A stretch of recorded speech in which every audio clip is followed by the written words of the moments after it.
Hello,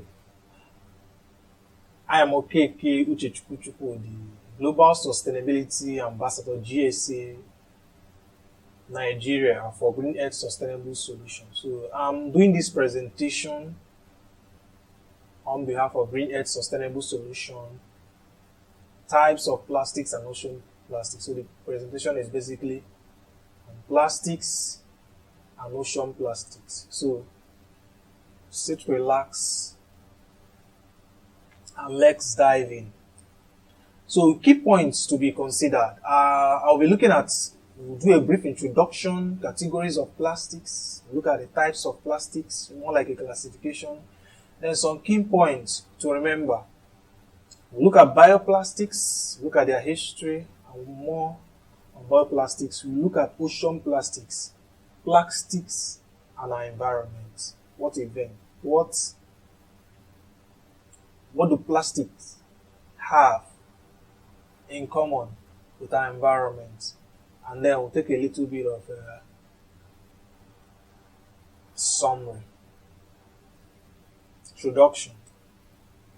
It's very difficult to realize how important plastics have become to everyday lives. We always seem to have known these materials. I will tend to take it for granted that they occur every day and all around us. For example, in our clothing, the pen that we write with, the chair that we sit on, or wrapping of the food that we eat. Look around you. How much plastic do you see? So just check around you. It's part of our everyday life. So it's sometimes hard to believe that plastics have only been commonly available for about the last 100 years. So it's very difficult to believe. Yet, in this same time, the impact that they've had made upon us, the quality of our lives and on the products that we have access to has been enormous. Plastic gives us the possibility of manufacturing well-designed, beautiful products from the very many different types of plastics materials that are commonly available today. So it more like it improved human life over the years, helped us, especially in manufacturing beautiful products. So the word plastic itself comes from the Greek word plastikos, which means to be able to be shaped or molded by heat. So plastic, heat. You'll be getting to be hearing about these two things throughout this presentation. So shaping plastics by using heat is a basic part of nearly all plastic manufacturing process. Categories of plastic. So I'll go through a series of from categories to classification. So it will help us before we finally delve into where we're going to. So like timbers, which can be divided into hardwoods and softwoods, and metals that can be divided into ferrous and non-ferrous metals. Plastics can also be divided into categories. We have the natural plastics. These are natural occurring materials that can be said to be plastics because they can be shaped and molded by heat. An example of this is amber, which is a form of fossilized pine tree resin and is often used in jewelry manufacture. So these ones are naturally occurring, melted, they can be shaped and used to form materials or things. Example, the pine tree resins that are used in jewelry manufacture. So you have synthetic plastic, a bit of a mixture of natural and then when we get to synthetic plastic. So these are naturally occurring materials that have been modified or changed by mixing other materials with them. An example of this is cellulose acetate, which is a reaction of cellulose fiber and acetic acid and is used to make cinema films. We also have synthetic plastics. These are materials that are derived from breaking down or cracking carbon-based materials, usually crude oil, coal, or gas. These are the mainstay, the ones we have currently and that are abundant in nature. So there are molecular structure changes. Now, this is generally done in petrochemical refineries under heat and pressure, and is the first of the manufacturing processes that is required to produce most of our present-day commonly occurring plastics. So the synthetic plastics are from crude oil, it could be from crude oil, from coal, from gas. So just a modification of the molecular structure. They are refined under heat and pressure and then formed to the beautiful plastics that we see. So synthetic plastics are the mainstay. Now, synthetic and semi-synthetic plastic can be further divided into two other categories. Now, these two categories are defined by the ways in which the different plastic react when heated. So, when heated, because of when heat is up, or let me put it this way, when heat is applied to plastic, they tend to respond in certain ways. So, a classification is done based on that, and that's what we want to see here. So based on this, we have two classifications. We have thermoplastics and then thermosets. You can see the pictures here. Now, for thermoplastics, these are plastics that can be softened and formed using heat, and then when cool, will take up the shape that they have been formed into. But if heat is reapplied, they will soften again. Examples of thermoplastics are acrylic and styrene, probably the most common plastic found in school workshops. So understand this, when these ones, they are formed by heat, but even after forming, when heat is reapplied, they will soften again so that they can be molded into other shapes. But for thermosetting plastic, these are plastics that soften. They soften when heated and can be molded when soft. And when they cool, they set into the molded shape. But if heat is reapplied, they will not soften again. They are permanently in the shape that they have been molded into. So they cannot be, once they have taken the shape, they are cool, they have taken the shape of their mold, they cannot be melted again and be remolded into other plastics. So example of thermosetting plastics are polyester resins used in glass reinforced plastic works and melamine formaldehyde used in manufacture of formica for kitchen work surfaces.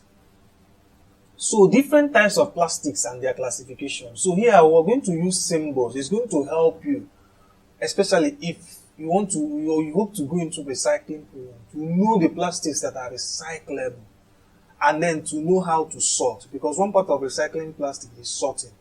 You have to sort before you recycle. So you need to know what the plastic are recyclable. So you don't just lump all of them together at the end of the day creating problem. The Society for Plastics Industry (SPI) established a classification system in 1988 to allow consumers and recyclers to identify different types of plastics. Manufacturers place an SPI code or number on each plastic product, usually molded into the bottom. This guide provides a basic outline of different plastics type associated with each code number. So here you have resin identification number, resin identification code option A, resin identification code option B. So they are like graded, classified, so into 7 in our modern days. So once you get a plastic, just check the bottom. The manufacturer usually put the code to show which plastic is there. So number one, we have the polyethylene. We'll look at these things in detail. So we have the polyethylene terephthalates, the PET bottles, high density polyethylene, the SEP bottles. We have polyvinyl chloride, the PVCs, classified number 3, low density polyethylene, classified number 4, polypropylene, classified number 5, polystyrene, classified number 6, and then other resins, other types of plastics that do not fall under the earlier 6 classes come under number 7. So they are the 7 types of plastics that exist in our modern day. So let's dive into them one by one.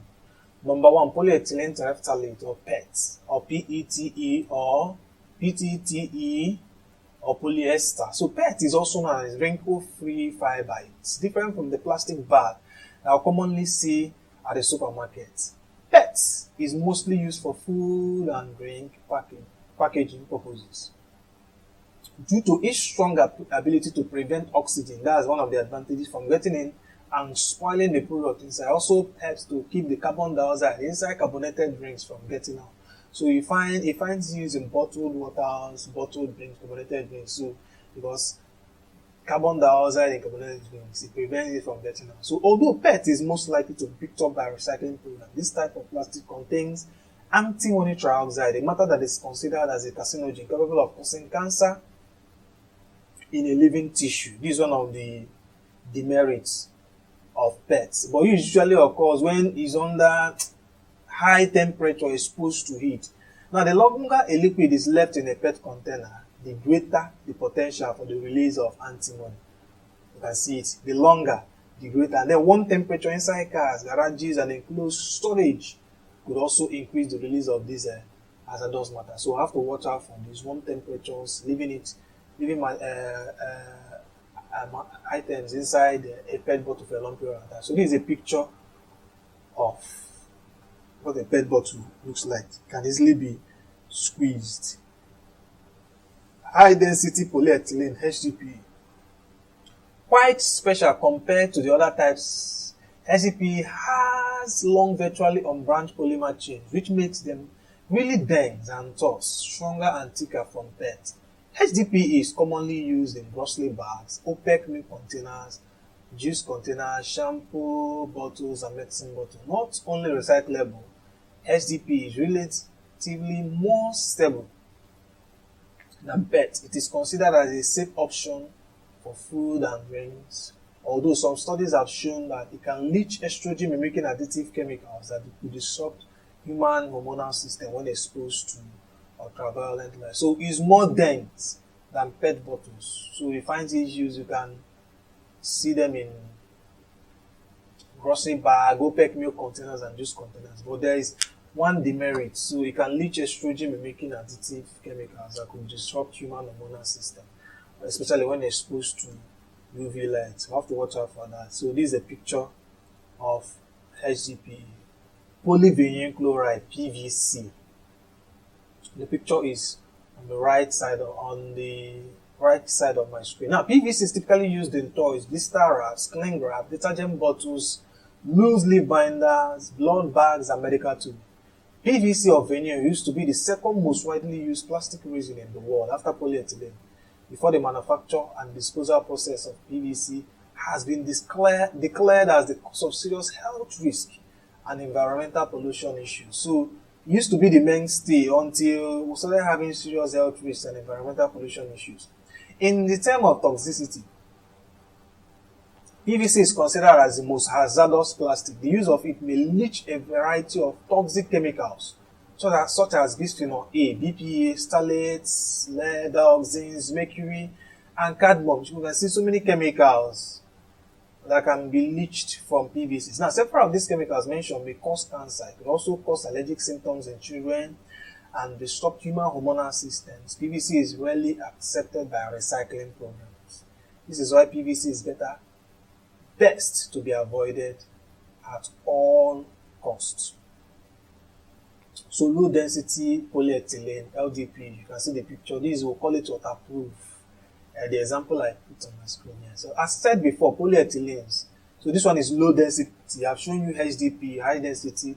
I've shown you polyethylene terephthalates. So are the PET bottles are the most used family of plastics in the world. They are most widely used. Now, this type of plastic has the simplest plastic polymer chemical structure, making it very easy and cheap to process. So LDPE polymers have significant chain branching, including long chains, making it less dense and less crystalline as a structurally ordered, and thus a generally thinner, more flexible form of polyethylene. So it's thinner and then it's more flexible.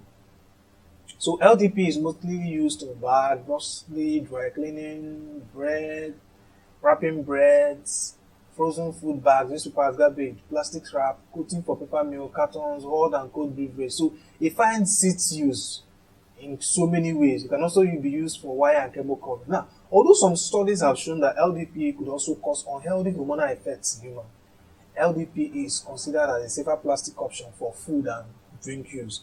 Unfortunately, this type of plastics is quite difficult to be recycled. Quite difficult. Polypropylene, PP. Stiffer and more resistant to heat. PP is widely used for hot food containers. So you are now seeing, as you're going through these classes, you now know the types of plastics that you want to use for different packaging. Now, each strength qualities is somewhere between the LDPE and HDPE. Besides internal vets and car parts, PP was also included in disposable diaper and sanitary pad liners. Same as LDPE, PDP is considered a safer plastic option for food and drink use. And although it bears all those amazing qualities, PP isn't quite recyclable and could also cause asthma and hormone disruption in humans. So we have to watch out for that. Polystyrene. Now, polystyrene is a styrofoam foam we are commonly used in food containers. Like this one, we call this foil, used in packaging food. You can also be used in disposable cups, bowls, packaging, and also bike helmets. Like this styrene, you know them. If you check those helmets, you always see them. Even in some cases, it's used to shield something like breakable things in cartons. You always find, especially this type. Now, when exposed with hot and oily food, PS could leach styrene that is considered as brain and nervous system toxicant. It could also affect genes, lungs, liver, and immune system. On top of all those risks, PS has a low recycling rate. Now, the final one, all other classes that do not belong to 1 to 6 is they are classified as number 7, which is others. Number 7 is for all plastics other than those identified by number 1 to 6, and also plastics that may be layered or mixed with other types of plastics, such as bioplastics. We'll look at bioplastics in detail. So, bioplastics are classified under other types of plastics, and number 7. Polycarbonate, PC, is the common plastic in this category. It's no longer used much in recent years due to being associated with bisphenol A. PC is also known by various names like leccan, microlon, and microclear. Now, ironically, PC is typically used for baby bottles, sippy cups, water bottles, water gallons, metal food can liner, ketchup containers, and then gas line. Due to its toxicity, several countries have banned the use of PC for baby formula, infant formula packaging, and then baby bottles. The bisphenol A that is contained inside PC has been linked to numerous health problems, including chromosome damage in female organs, decreased sperm production in males, early onset of puberty, and then various behavioral changes. So you have to watch that. That's why PCs have been limited in this use. It's also been linked to alter the immune system, so you can see many effects: sense of immune cells reversal from impaired brain and erectile function, cardiovascular system damage, adult onset type 2 diabetes, obesity, resistance to chemotherapy, increased risk of breast cancer, prostate cancer, infertility, and metabolic disorders. So added with it, that's very low. I'm talking about polycarbonate, recycling rate quality. So it's better to avoid PCs. Okay. So this number 1 is an example of PC polycarbonate sheets. You have compact discs. They are classified under here, and then multi-layered polycarbonate sheets. So some of these are now used as sealing in houses. There are 3 important things that we need to know. Now, memorizing all those 7 different types of plastic could be overwhelming. So here are several key points you need to remember. Though it varies between types, every single category of plastic could leach hazardous materials if put in extreme conditions, such as extreme heat. So I do see some people who sell most of these drinks, they stack them under the sun. So like the PET bottles, you've learned that it could leach antimonials, especially when exposed to heat. So most of these plastics and what they contain, they should be stored at least under room temperature. Don't expose them to too much heat. 3 types of plastics that are considered as a safer option among others are the polyethylene terephthalate PET bottles, number 1, HDPE, and then polypropylene. Although experts are currently working on inventing the best method and strategy to recycle all of these plastics, the 2 types of plastics that are mostly picked by recycling programs. So you know this, when you want to go into recycling program, you have to have this in your mind. PET bottles, polyethylene terephthalate, and then HDPE. So I hope you now know what type of plastic you may want to use as your food and drink containers, and what plastic you may want to avoid due to its low recycling rate quality. Bioplastic. So remember, bioplastic is classified under item 7. So we'll now look at it in detail. What are bioplastics? Bioplastic is plastic material made from biological materials other than petroleum, for example, plants and bacteria. Bioplastics are said to be relatively more environmental friendly than synthetic plastic because they are more biodegradable and use renewable sources Synthetic plastic use petroleum, which cannot be reproduced quickly. So this is an example of a bio bottle. So it looks like pets, but if you check the classification, it should be 7. So it's a bio-based bottle. These are some of the items that are can be produced from bioplastics. These are the microparticles. So is it true that bioplastic can easily decompose in nature? Now, currently, the world is concerned with the problem of microplastics in ocean. These plastics are synthetic plastics waste, which is broken into small fragments that can be consumed by marine biota inadvertently. So marine animals can consume these microplastics. So those microplastics will clearly reach humans as the highest level in the food chain on the earth today. This is why the presence of bioplastics that are said to be biodegradable in nature and leave no trace of microplastic is expected to emerge as a solution. So understand that even in the ocean, you might not see this microplastic with eye, but they exist. So for the case of bioplastics, it is said that they do not leave any trace of microplastic in the earth or even in the ocean. So bioplastics are already part of our everyday life. So looking at this picture, you can see where I find use in coffee, capsules, bedding, disposable catering and tableware, electronics, shopping bag. So they find use almost in our everyday life. History of bioplastic. Let's take a look at a brief history.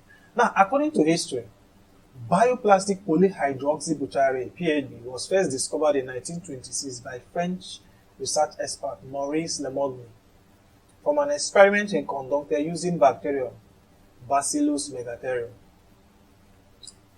PHB is formed by the phenomenon of biosynthesis carried out by bacteria when nutritional conditions are limited. So they meet the nutritional conditions and then add one or two things. These bacteria help in forming this bioplastic. So there are many other types of bioplastics that has been discovered. You have the polyacetic acid, PLA, polyamide 11, polyhydroxyalkanoates, bio-derived polyethylenes, starch-based plastic, cellulose-based plastic, protein-based plastic, lipid-derived polymers. Some of the biological materials that are known to have been developed as a base for bioplastics. So these are a base from which bioplastics are derived. You have vegetable oil, corn starch, corn husk, sweet potatoes, algae, straw. So these are the base from where they are derived from. You can see more of them here. So what can bioplastic be made of? Cooking oil, feathers, canola, natural gas. So they are where they are made from. Corn, soybean, wood. So in theory, bioplastic can decompose in nature more quickly than synthetic plastic, but there are several levels of degradation for different types of plastics. So in theory, like as we see, we can say bioplastic, okay, they degrade. But the thing is that for some time, remember I listed types of other bioplastics here, like the polyacetic, polyamide, lipid, cellulose. So there are some conditions that need to be in place for these bioplastics to degrade. So for example, for the oxo-degradable plastics, they decompose with the help of sausage. For photodegradable plastic, biodegradable with the help of UV radiation from the sun. Biodegradable plastic can decompose with the help of certain microorganisms. And then compostable plastic can decompose through the composting process, which requires certain temperature levels and conditions. So when I say that, though we say they can be degraded, but for some of them, there has to be certain conditions for them to be decomposed completely. So I put this picture here so that we can just draw a distinction between the processes of recycling synthetic plastic and then bioplastic, or what process they will go through. So for synthetic plastic, you can see collection, you will have to sort them. Remember, we'll classify, so you know the ones that are easily recyclables, the ones that are not, then they can be processed in melted generation, used in producing other plastic. Then the gases from this can be used in renewable energy sources. But for bioplastics, it's not that way. There is no sorting, just organic recycling. Can be used as renewable energy. Then the compost are available as soil improver. Point to consider. Now, if you do not get the appropriate element for the composition process, and bioplastics are still being processed by dumping them in closed trash bins with other inorganic materials, or just allowed to accumulate in landfills or ocean, bioplastics will likely still accumulate in nature longer than it should. So remember, if they don't do the clear distinction and then they just dump them with other inorganic materials, so we might end up still having them accumulating in landfills. Or for some of them, if those processes that are needed for them to decompose completely are not there, so you might still find them as microplastics in nature. So we have to balance these issues. So there are studies showing that bioplastic decomposition releases methane gas. This is a cause for concern into the air, which is a greenhouse gas that can cause the depletion of ozone layer. This shows that there still needs to be a special system that must be provided in advance by recycling agencies and government if bioplastics is to be massively produced to replace polymer synthetic plastic. So bioplastic as a solution for build-up of synthetic plastic waste. So now I want to place them side by side with synthetic plastics to see how advantageous or why we would choose bioplastic over synthetic plastic, or can it effectively replace synthetic plastic. So there were still some qualities of synthetic plastic that could not be fully replaced by bioplastics. We could say that for some situations, synthetic plastic material are still our best choice. There are still many equipment and technologies that require lightweight, strong airtight and non-biodegradable materials. For example, medical equipment. Even if bioplastics are mass produced, moreover, the increased demand for bioplastics. The use of organic plastic material can also increase competition for food needs. So let me talk on the first and the second point. So synthetic plastic will still continue to find use because there are some materials which you don't have. It's as if you can't use any other apart from synthetic plastics. Like for example, medical equipment. So we also need them for lightweight and watertight, airtight, and non-biodegradable materials. So example, medical equipment, so they are still needed. Now, even if bioplastics are mass produced, morally, the increasing demand for bioplastics that use organic materials can also increase competition for food needs. Remember, they are derived from our everyday natural occurring materials. So, if you continue to mass produce bioplastic from this source, other use of these natural plastics could also pose a problem. So, they might not be limited because some of them they are not unlimited. So, it will not create a problem. This fear that the supply of certain industrial materials, for example, corn for bioplastics, made from corn starch for the production of bioplastic, is also feared to increase the use of pesticide. This is a very good and perfect example. So, we will now need more corn because it's a base for bioplastics. To grow more corn, we have to use more pesticide to ward off pests. So, which increase that application of pesticides will also pose another problem. So that's where the balance should come from. Now, learning from our ancestors' experience in creating polymeric synthetic plastics that initially existed to replace wood raw materials and eventually mass produce it for many years and cause the build-up of plastic on Earth, the use of bioplastics in bulk should be re-examined to make sure that the material will really leave a minimal impact on nature. So remember, before they had wood raw materials, eventually we found plastics, started mass producing it now. That's created problems. So we have to study bioplastic very well. So we don't end up replacing synthetic plastic and at the same time creating other problems like the one I highlighted in item 4 and 3. So in all of this, one thing that should always come to our mind is the trials. So returning to the trials of reduce, reuse, recycle concept, always remind us to reduce waste from sources. Let us reduce waste. It's part of the ways to save our planet and increase sustainability. So for some of these items, like a product came with a container, you might not necessarily throw away the container. You can wash and reuse before taking recycling steps. So to reduce waste from sources, we have to choose materials that can be used repeatedly then before we take the recycling step.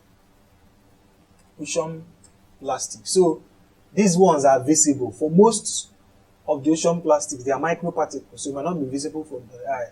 So they move from our drainages to lakes and end up in ocean. So this is an example of pollution of the ocean with plastics. So plastic pollution, a component of marine litter, injures and kills marine life, spreads toxins, and poses a potential threat to human health. This issue has been dramatically elevated in the past 2 years as better data become available. A key 2015 study concluded that ocean contains far more degraded plastic than previously believed. Listen to this. The ocean contains an estimated 150 million tons of plastic, with 8 million tons added annually, equivalent to a garbage truckload every minute. So imagine a garbage of truckload of plastic added to the ocean every minute is a big problem. A 2016 Ellen MacArthur Foundation study predicted oceans will contain more plastic than fish in 2050 if no action are taken to reduce the flow of plastics into our waterways. Only a fraction of plastic ocean pollution is visible. Remember what I said, like the picture. So this one, you can just see it with your eye, but most of them are microparticles that cannot be seen with the eyes, but they exist. Now, most of it consists of tiny degraded particles swelling in vast gyrates spread across 16 million square kilometers of ocean surface, an area the size of United States and Australia combined. So combine the landmass of United States and Australia, that's where you have these gyrates of microplastic. That's a comparison of what they have covered in our ocean. The plastic problem. We are surrounded by plastic. It is in single-use packaging we discard. The consumer goods that fill our stores. In our clothing, which sheds microplastic fibers when we wash them. So in the first decade of this century, we made more plastic than all plastic in history up to the year 2000. And every year, billions of pounds of more plastic end up in world ocean. Studies estimate there are now 15 to 51 trillion pieces of plastics in world oceans. From the equator to the poles, from Arctic ice sheets to the sea floor, not 1 square mile of surface ocean anywhere on Earth is free from plastic pollution. A very big issue. Unfortunately, plastic is so durable that EPA, Environmental Protection Agency, reports every bit of plastic ever made still exists today. Just ponder on that. All 5 of the Earth's major ocean gyres are inundated with plastic pollution. The largest one has been dubbed the Great Pacific Garbage Patch. We will see this. Now, the problem is going into a crisis. The fossil fuel industry plans to increase plastic production by 40% over the next decade. These oil giants are rapidly building petrochemical plants across the United States to turn fracked gas into plastic. This means more toxic air, pollution, and plastic now. So not only in the United States, but in other places, even in China. So petrochemical plants are, because their demand for plastic is increasing. We are battling its pollution, but demand is increasing. So they are projecting there has to be 40% increase. So we need urgent action to address the global plastic pollution epidemic. So remember I mentioned about the 5 ocean gyres and the biggest one, the Great Pacific Garbage Patch. So the Great Pacific Garbage Patch is a gyre of plastic debris in the North Central Pacific Ocean. It is the largest accumulation of plastic in the world. So watch this red part. That's the Great Pacific Garbage Patch. You can see. See, it's United States. Look at the United States. Look at how big this is. So look at other continents. Look at how big this is. So that shows the biggest accumulation of plastic in the ocean. Plastic particles in the ocean harm marine animal lives in 2 ways. So let's see how it harms marine and aquatic life. Firstly, They become lodged in the digestive system of animals, leading to impairment or death. Fish, turtles, seabirds, sea lions, and whales can all die a grisly death eating or becoming entangled in plastic. So a recent study found that a quarter of fish at markets in California and Indonesia contain plastic in their gut. Remember, these are mostly in the form of plastic microfibers, not visible to the eye, but they are there. Then secondly, plastic particles can absorb toxins already in water and spread them through the marine food web and possibly to humans. So much of the plastic ocean pollution is in packaging. 9 of the 10 items are covered by the Ocean Conservancy's annual coastal cleanup as some form of packaging or fast food dining supply. So most of these recovered from the seas are single-use plastics. A 2014 report by UN Environment Program estimates that use of plastic consumer goods causes $75 billion of environmental harm annually to natural ecosystem. Watch that. Including $13 billion specifically to marine ecosystem after a single use. 95% of plastic packaging material value end up in landfills as roadside litter or in the ocean. So you can see it's a big problem. Single-use plastics. So let's look at plastic and our environment. There are 3 possible environmental problems to be considered. First, plastics are naturally made from oil, natural gas, or coal, and these are all limited natural resources that must be conserved. So majority of the synthetic plastic, because they are the most occurring ones, you get them from oil, natural gas, or coal. So, and these resources, they are not infinite. They are not unlimited. So they are limited resources, which means they have to be conserved. Secondly, the manufacture of plastic produces a lot of harmful pollutants which manufacturing companies need to deal with properly. Thirdly, old and unwanted plastic are not always easy to dispose of. Burying the landfill sites, they will take a very long time to rot. So we need to be considering these 3 environmental problems. Now, feedback and probable solutions of plastic problems. I'll be giving the feedbacks side by side with the solution. Plastics must be designed, for example, as biodegradables, bioplastics, manufactured, used, and disposed of considerately. Now, the very properties which have made plastics such a necessity in modern living may well present problems once their useful life has finished. So, plastics find use in paints, cable covering, window frames, as it do not rot, and they are therefore very difficult to degrade when their useful life is over. Plastic which are used in motor vehicles are very durable and corrosion resistant, which also means that they are very resistant to degradation. Plastic food packaging increases the shelf life of foods and provides a cheap, hygienic, and very versatile range of items. Although there are very obvious advantages for the food industry, the huge increase in plastic packaging has greatly increased plastic waste and consequently litter.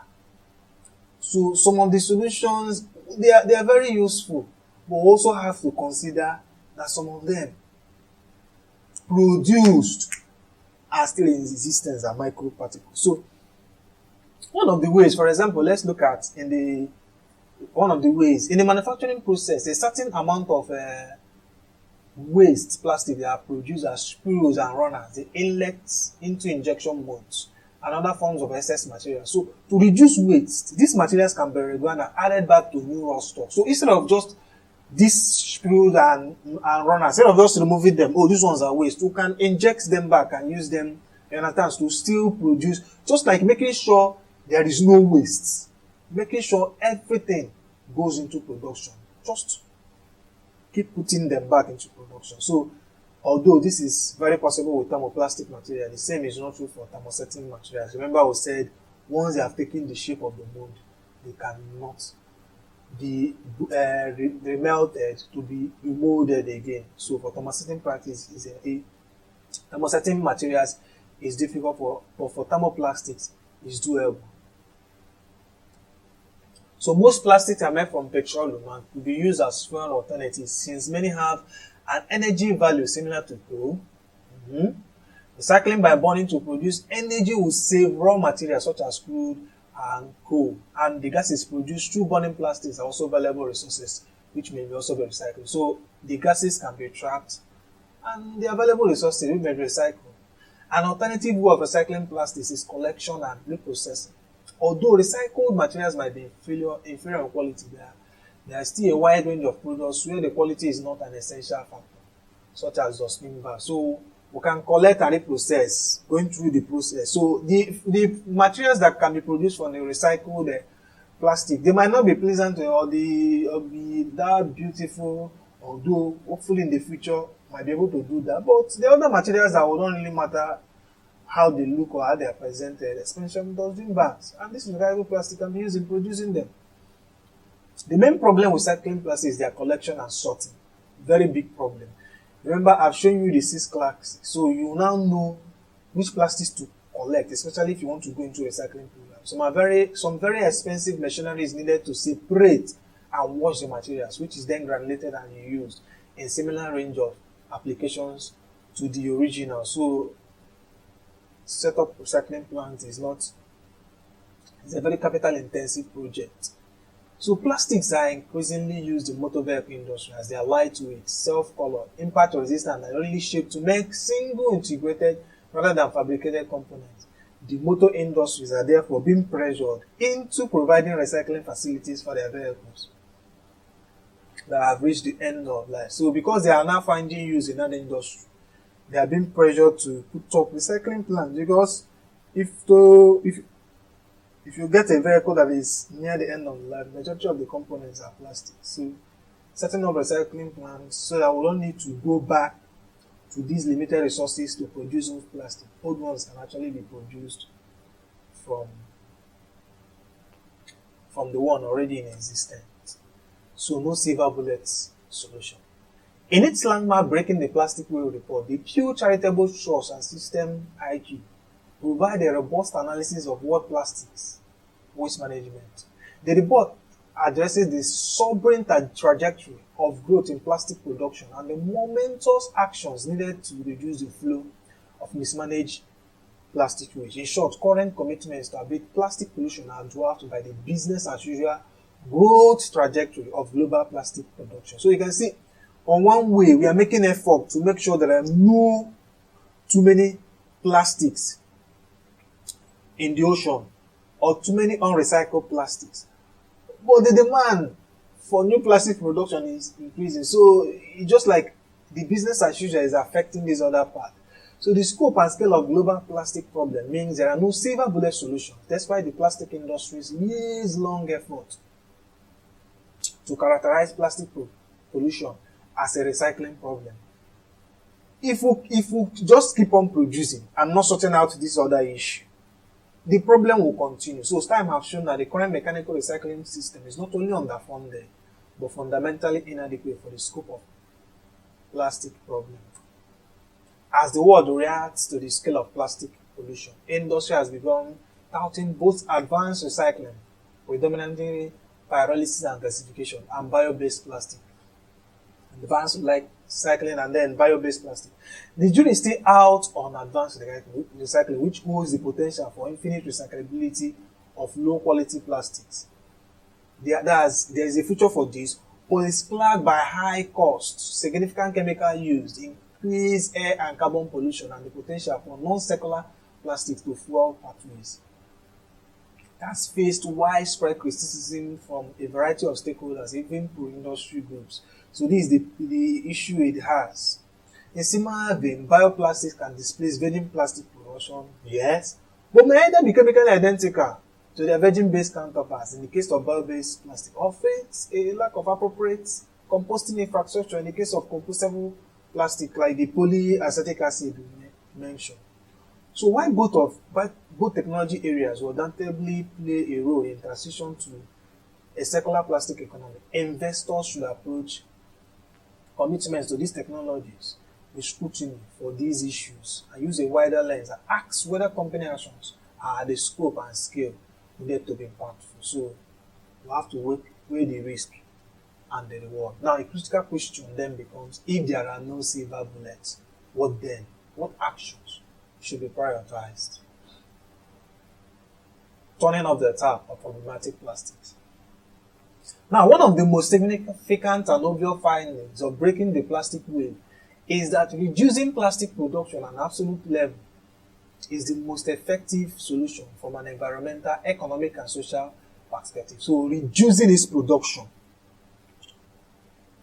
is one of the most effective solutions.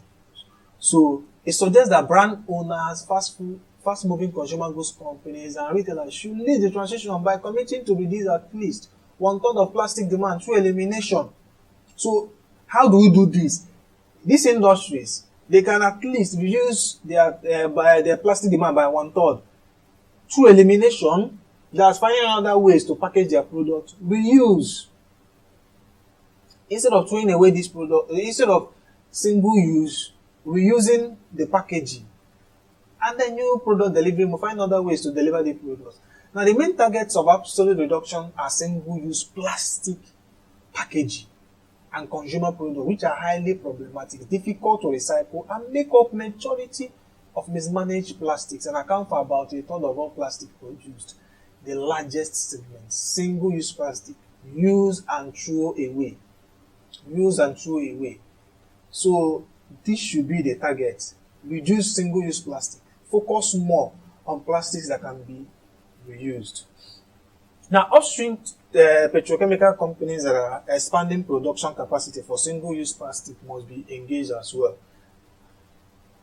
This is subject of the Mindero Foundation recent report, the Plastic Waste Makers Index, which found that single-use plastic production capacity will grow by 30% in the next 5 years. The report identified for the first time which petrochemical companies are responsible for the production of single-use plastic, much of which ends up in the ocean. So, in the face of rampant plastic pollution and mounting pressure to address it, major producers of single-use plastic resins and fixed stocks can reduce growing risk by taking greater responsibility for the plastic products they create and the end-of-life mismanagement of them, so that it doesn't occur. So these companies can actually take greater responsibility for managing the end of life of especially this single-use plastic. So they can do this by disclosing to investors the exposure to single-use plastic, committing to significant actions that mitigate mismanagement of such plastics, and then developing aggressive near-term goals for shedding reliance on fossil fuel-based virgin feedstocks and shifting to recycled polymers. So instead of getting from virgin stocks, going to this coal, oil, gas, you understand, to produce new plastics, you can actually produce new plastics, you understand, from old ones. Look at this picture here. It says new materials from old plastics. So you can actually focus more on producing from old plastics, making new plastic from old plastic. Now, in the light of the findings presented in breaking the plastic wave, including the significant global efforts to dramatically reduce plastic use, companies should consider revisiting plans to increase production capacity and focus on ways to effectively address the plastic pollution problem. Actions could include, for instance, safely and cost-effectively shifting business models to those where the vast majority of plastics are produced from recycled polymers without creating significant new pollution streams. So we don't need to create new. We can focus more on recycled polymers. So whatever the mix of solutions, productively addressing plastic pollution must be a top priority for plastic-focused petrochemical companies and their investors. So in summary, we're just taking a look at the pictures and then the classifications of some of these plastics. So you can see number one, I'm sure by now you must have now be familiar with the PET bottles, the SDPE, PVC. So for example, the PET bottle, good gas and moisture barrier properties, find this used in mineralized water, drinks, beer bottles. SDPE, excellent moisture barrier properties. in the tandem, bleach and fabric conditioners, bottles, PVCs, excellent transparency. It's used in credit card, pipes and fittings. Then you also have the LDPE, tough and flexible, easy to produce. There's one thing I need us to know, like for the PET bottles, they are commonly recycled. SEP is commonly recycled. So they can easily be picked up by recycling program. And then if you also want to go into recycling program, you have to note this. So for PVCs, they are sometimes recycled. For LDPEs, they are sometimes recycled. Remember, I said that it's one of the most difficult to recycle, and in fact they are the most abused, because almost everybody buys a package with it's found in almost every packaging. In fact, they constitute most of the single use. So for the PP, excellent chemical resistant, high melting point, most bottle tops, ketchup and syrup bottles. So this is occasionally recycled. So once you get your PET bottles, your plastics, just check below. You will see where it is meant for. So clear, the PS polystyrene, clear to opaque, glassy surface. So you can see its use. For example, in fast food tray, video cassettes. Then others. Remember, bioplastic is under this 7 classification. So a good example is PC. This one is very difficult to recycle.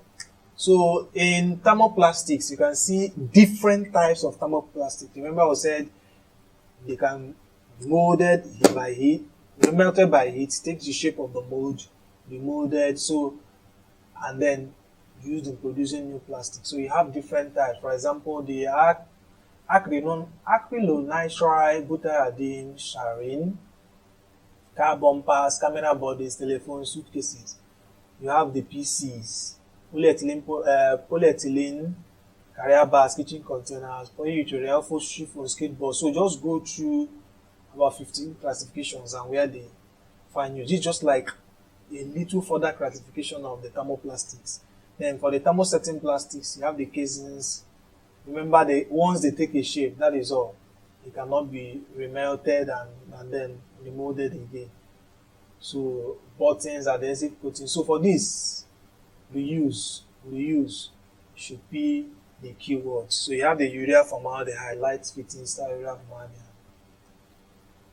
Green Earth sustainable solution. For over 35 years, our consulting firm have delivered expert client-centric services in zero waste management and landfill diversion options. So this is recycling, sustainability, and environmental protection is what Green Earth is all about. So in the pictures you can see part of the jobs. You see more of what Green Earth does. Aaron Phillips is the Green Earth founder. So do well to follow Green Earth on their website www.gearinc.com, gearthinc.com, on Facebook Green Earth Sustainable Solution, and on Instagram at Gear Inc. So do well to follow. So learn more about sustainability and environment.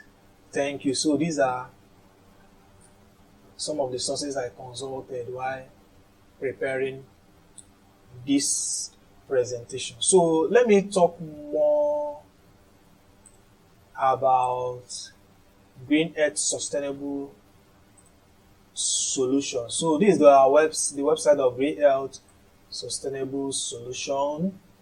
So these are some of the things you do. So these are some of the partners. You can become a global sustainability ambassador. Just click here to learn more.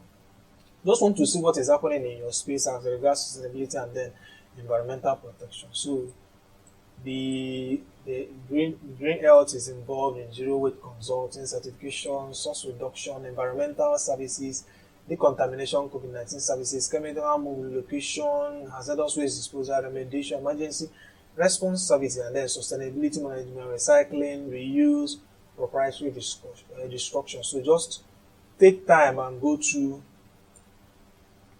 the website. If you any of the services you click on, it will show you the environmental services. We strive to help you reduce your environmental impact and increase efficiency. We customize our programs to fit the needs of your facility on training to vendor management, we propose recommendations to set and achieve goals and enhance organizational structure. So just go through and you see what Green Earth does.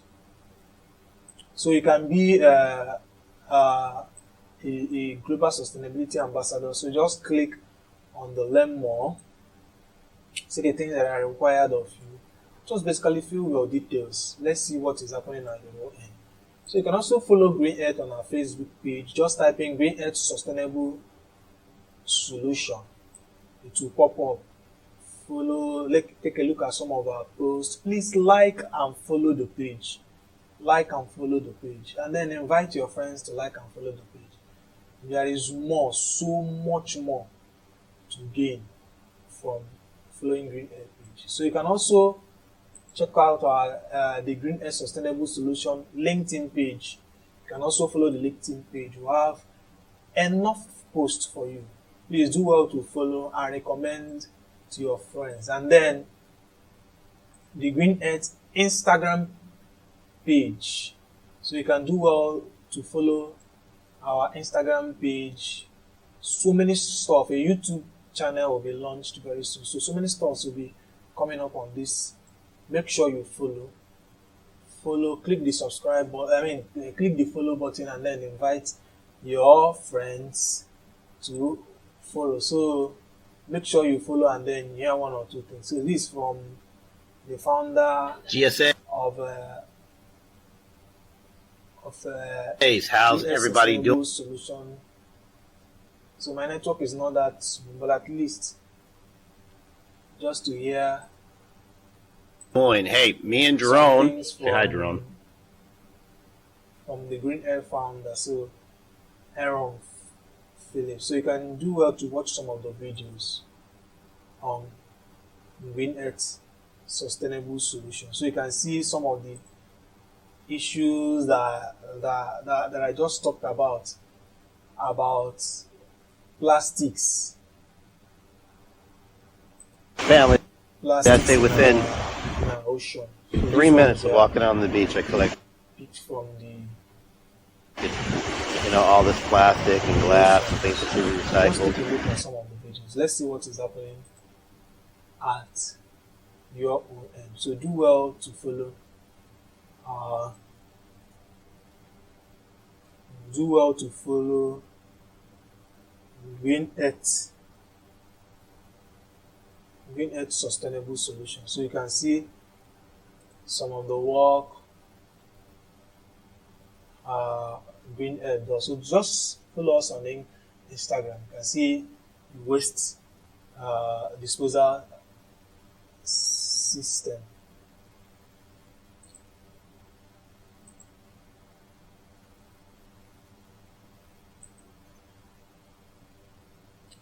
So do well to follow us follow Green Earth on all social media, and so hopefully, I hope that at this stage I've been able to expose you to plastics, so you can now been able to learn one or two things about plastic. So if you hope to go into the recycling of plastic, you can always consult this material. I intend to run a series with it on Facebook. So I remain Okeke Uchechukwu Chukwudi, Global Sustainability Ambassador, GSA Nigeria for Green Earth Sustainable Solution.